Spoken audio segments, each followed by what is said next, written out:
It started with a simple notification, a buzz on the nightstand that cut through the silence of my bedroom. It was midnight, and the pale glow of the phone screen was the only thing illuminating the darkness. A message. You've been added to a group chat. I didn't think much of it at first. Probably just a mistake, some wrong number. But curiosity got the better of me. I unlocked my phone, the screen flickering to life. My finger hovered over the notification.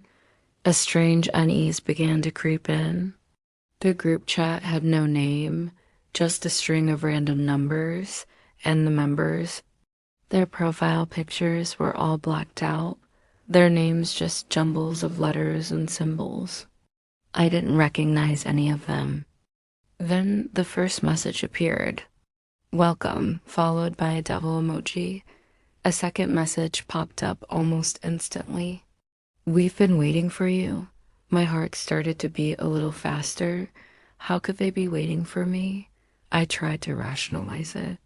A prank, maybe? A joke from friends? But I knew that wasn't it. This felt different. I scrolled through the member list again, a cold sweat forming on my brow.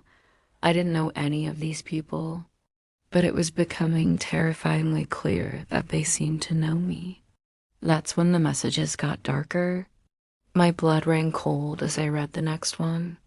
We know where you live. It was just a sentence, just words on a screen, but they carried an immense weight. My eyes darted around my dark room, searching the shadows. Another message appeared. You left your keys on the kitchen table. I froze. I had. Just an hour ago, I tossed them there without a second thought.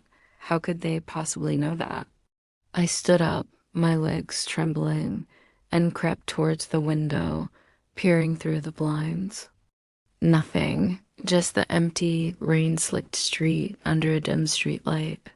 But I felt a pair of eyes on me, a chilling sensation of being watched.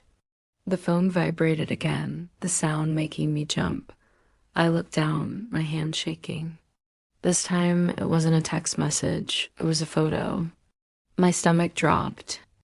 The image was grainy, distorted, flickering with digital glitches, but there was no mistaking what it was. It was a picture of my room, of me, taken from the corner, from the shadows near the ceiling. They were in here, or they had been. The line between my phone screen and my reality was dissolving into a nightmare. Then came the final invitation. Come outside. We're waiting. The rain started to fall harder, tapping against the window pane like skeletal fingers. I stared at the window, expecting to see a face, a figure, anything. For a fleeting second, a shadow flickered past, so fast I thought I might have imagined it. My body was locked in place, a prisoner of fear. Every instinct screamed at me to run, to hide, but I was paralyzed, my gaze fixed on the glowing screen. They wanted me to come outside. They were out there, in the dark, in the rain, waiting, but I couldn't move. I couldn't even breathe. I never replied. I threw my phone across the room, hoping to silence it, to break the connection. But it didn't matter. It kept lighting up, the screen a beacon of relentless horror, message after message flooding in, unanswered but never ending. I just sat there in the dark, listening to the incessant buzzing. After what felt like an eternity, I picked it up one last time.